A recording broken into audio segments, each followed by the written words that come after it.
The US military releasing video of its strikes on Iranian radar systems at 2 sites along Iran's coast, saying it was responding to defend against further attacks after Iran launched 4 one-way attack drones in the direction of ships near to the Strait of Hormuz.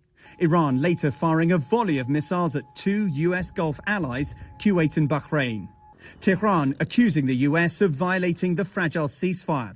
On Air Force One Friday, President Trump touting what he called the great success the US is having in the war with Iran. They're not going to have a nuclear weapon, and they're in no position to have a nuclear weapon. Then later in the day, not for the first time seeming to indicate we could soon see an end to the war. One way or the other is finished. It's either finished with a piece of paper or finished a more difficult way, although you could say a much easier way. The negotiations with Iran hinging on the situation in Lebanon, where Iran is demanding a ceasefire.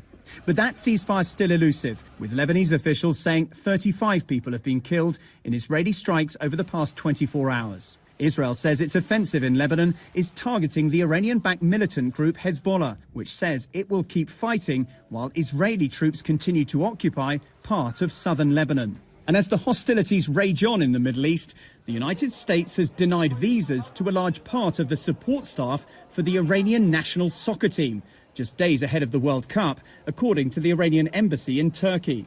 The team is scheduled to arrive at their training facility in Mexico on Sunday, ahead of 3 group matches in the United States later this month. Tom Sufi Burridge, ABC News, in Jerusalem.